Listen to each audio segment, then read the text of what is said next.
All right, welcome on back to another episode of First CSP, the channel dedicated to bringing you the first council shoulder patch issued from each council in Scouting America, both past and present. Today we're going to take a look at Chief Cornstalk 756 out of West Virginia. It was a name change to this council in 1954, originally Cornstalk 756, and lasted up until 1990 when it was absorbed by Buckskin Council 617. We have two variations on the first issue, and we have both to take a look at today. So let's head on over to the patch table. Here we have the first issue, S1A. It is defined by a red border, gold background, red letters, with a Native American head at the center.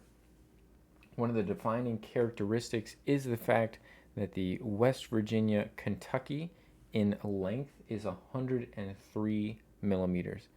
We'll get our little ruler out here in millimeters, try and set that next to west. And we can see from left to right, it's getting out past the 10 centimeters, which is 100 millimeters.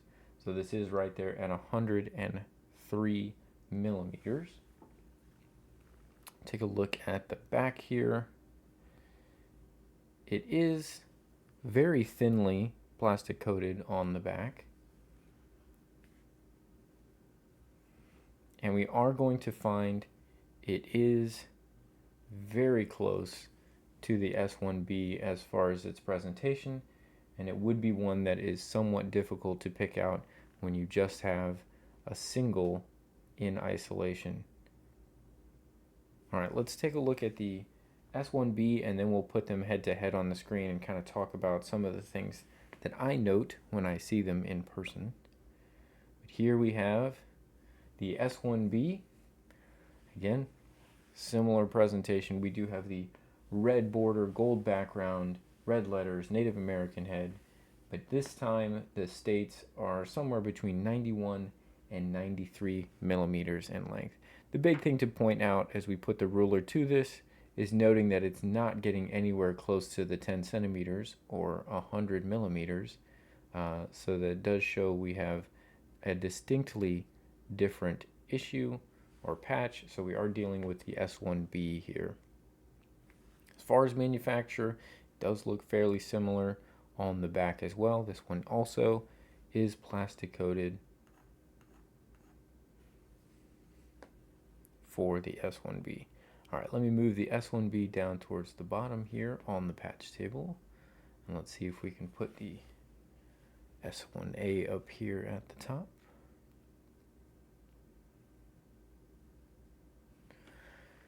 Now, first and foremost, one of the things that sticks out to me besides the difference in length on the states at the bottom is the text color itself is slightly darker red on the original S1A as opposed to the S1B. One thing to note that is probably not a consistent difference, you'll notice this golden circle on the Native American head. Ours seems to have a thread that I have not seen on all of the S1As or other S1As that I've seen pictures of. I think that's just an aberration on our particular S1A. Where you do see some of the consistent differences would be in the style of the face. So this continuous line basically from the eye down to the mouth seems to be more present on the S1As consistently, whereas we do see the eye and then the mouth are separated on the face of the S1B.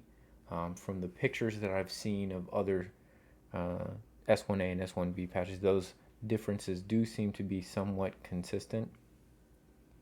But the boldness of the text, even kind of the sizing of the font, is another thing to look at when you're trying to make comparisons or trying to identify a singular patch when you don't have the two next to each other to make that comparison.